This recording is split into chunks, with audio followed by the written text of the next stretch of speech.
गए और साथ ही जेजेडी प्रत्याशी के नामांकन के दौरान ही खूब हंगामा देखने को मिला। प्रत्याशी वीणा मानवी के समर्थकों ने हंगामा किया है। नामांकन के बाद पुलिस ने गिरफ्तार किया।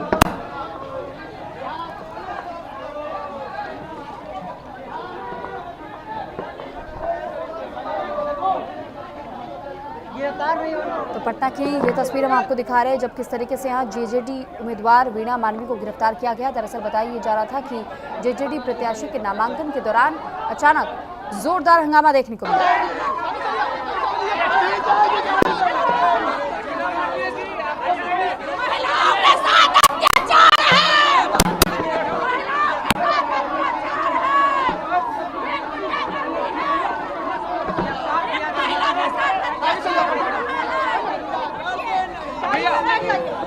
तस्वीरें भी आप देख रहे हैं कि किस तरीके से लगातार ये आवाज उठाई जा रही है कि महिलाओं के खिलाफ अत्याचार किया जा रहा है और जानबूझ करके उन्हें डिटेन करने की कोशिश की जा रही है। हालांकि यह हंगामा किस बात को लेकर के बरपा, अभी इस बात को लेकर इंतजार है और ये तस्वीरें इस वक्त हम आपको पटना से दिखा रहे हैं।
आपने देखी उस वक्त की है जिस वक्त यहां पर नामांकन दाखिल करने के लिए तो पहुंचे थे, लेकिन पटना में बांकीपुर उपचुनाव के लिए जो नामांकन दाखिल हो रहा था, इस दौरान जोरदार हंगामा देखने को मिला।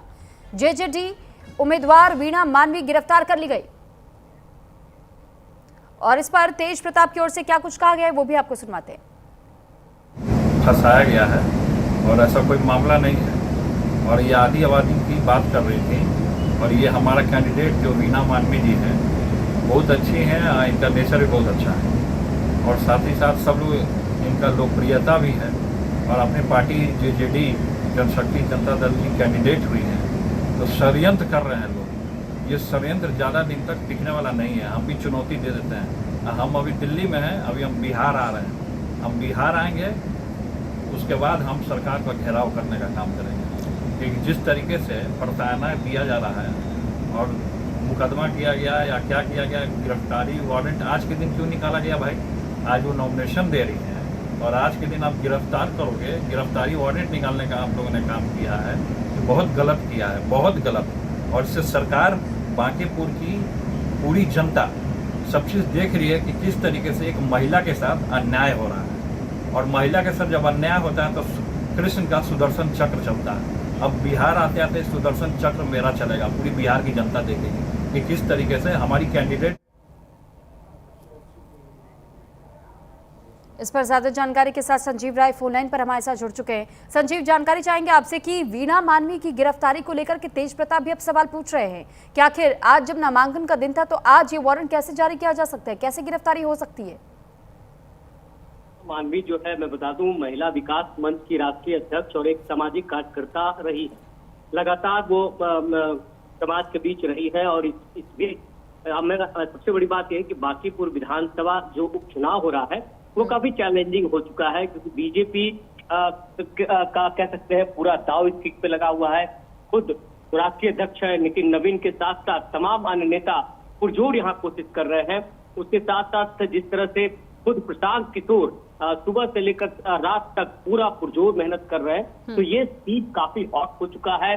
अब ऐसे में जब वीणा मानवी को जेजेडी यानी कि तेज प्रताप यादव की पार्टी से टिकट दिया गया है। तो अब बीना मालवी जैसे ही वो पहुंचती है कलेक्ट्रेट समाहरणालय नामांकन करने, उन्हें गिरफ्तार कर लिया जाता है। उन्हें बताया जाता है कि आपके खिलाफ 420 के मामले दर्ज है और आपको गिरफ्तार किया जाता है। तो निश्चित तौर पर तेज प्रताप ने जिस तरह से कहा है कि उनके कैंडिडेट को फंसाया गया है, वो यहाँ नहीं है, दिल्ली में है, और ऐसे में अब ये और ही कह सकते हैं बेहद आने तेज प्रताप जब बिहार आएंगे तो वो बेबाक बोलने वाले हैं नेता है।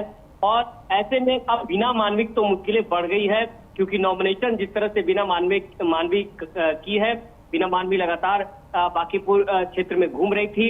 लेकिन सवाल ये उठता है कि पुलिस ने जो बीना मालवी के खिलाफ दर्ज किया है, जो मामले दर्ज है 420 के, वो अब देखना पड़ेगा कि वो किस किस धाराओं में, किन सेक्शंस में है, क्या वो अवेलेबल है। लेकिन अभी जो वो नामांकन की है उससे तो साफ है कि उनका जो नामांकन है वो नहीं कर पाई है, और ये उनके लिए बड़ी मुश्किल हो सकती है। क्या वो आगे चुनाव लड़ेंगी, नहीं लड़ेंगी, लेकिन तेज प्रताप की पार्टी से है वो, तो अब देखना होगा कि तेज प्रताप की पार्टी का क्या रुख रखता है, खुद तेज प्रताप इस मामले में क्या करते हैं। ठीक है। साथ ही संजीव, आपसे ये भी जानना चाहेंगे कि अभी चुनाव के समय को लेकर के और साथ ही इस नामांकन दाखिल करने की प्रक्रिया को लेकर के, क्योंकि तेज प्रताप यादव तो ये कह रहे हैं कि अगर आप पूरी सिचुएशन को समझेंगे तो वो एक महिला कैंडिडेट को दबाने की कोशिश कर रहे हैं, क्योंकि उन्हें पहले से ही डर लगने लगा है। और यहाँ तक कि जब ये हंगामा बरपा, वहां मौजूद तमाम कार्यकर्ताओं की ओर से, यहाँ तक कि खुद बीना मालवी ने ये बात कही है कि लगता है कि ये सरकार डर चुकी है कि उनके खिलाफ एक महिला खड़ी हो रही है। क्या? देखिए, निश्चित तौर पर ये सवाल तो उठता है कि जिस समय वो नॉमिनेशन करती है, नामांकन करती है, पुलिस उनकी धरपकड़ करती है, पुलिस उन पर चार्जेस लगा रही है कि 420 का मामला दर्ज है। सवाल ये उठता है कि जब बीना मालवी घूम रही थी, चुनाव प्रचार कर रही थी, क्या कहीं ना कहीं बीजेपी जो है इस सीट को अपना एक कह सकते हैं, जिस तरह से बीजेपी का दाव लगा हुआ है, प्रशांत किशोर ने अपनी पूरी दाव लगा दी है, वैसे में बीना मालवी की देखिए 2 महिला कैंडिडेट यहाँ खड़ी हैं। एक तो आरजेडी से जो कैंडिडेट है रेखा जी, वो जो है महिला है, उसके बाद जेजेडी से जो ये है वो महिला है। तो 2 महिला कैंडिडेट यहाँ से हैं। लेकिन सवाल उठता है कि तेज प्रताप की पार्टी से जिस तरह से खड़ी है और पुलिस अचानक ही नहीं जाकर गिरफ्तार करती है, तो निश्चित तौर पर ये एक सवाल तो खड़ा होता है कि आखिर जब ये प्रचार प्रसार कर रही थी, जब घूम रही थी क्षेत्र में, तो पुलिस इस मामले को अभी क्यों लाई और उस समय क्यों नहीं गिरफ्तार करी। तो ये सारे सवाल हैं, और मुझे लगता है कि तेज प्रताप के बिहार आने के बाद कहीं ना कहीं इस पूरे सीट पर अब कह सकते हैं गर्माहट आएगी, और राजनीतिक जो प्रतिक्रिया है उस पर भी काफी इसमें कह सकते हैं कि गर्माहट आ सकती है। तो देखना होगा कि आगे तेज प्रताप का क्या रुख होता है, तेज प्रताप की पार्टी का क्या रुख रहता है। ठीक है, बहुत धन्यवाद आपका तमाम जानकारी हम तक पहुंचाने के लिए। तो फिलहाल जेजेडी उम्मीदवार वीणा मालवी को गिरफ्तार कर लिया गया और इसको लेकर के तेज प्रताप यादव का बयान भी सामने आ चुका है, और तेज प्रताप की ओर से भी ये सवाल खड़े किए गए हैं कि जिस समय पर यह गिरफ्तारी की गई है वो समय उचित नहीं है और इसका जवाब सरकार को देना होगा।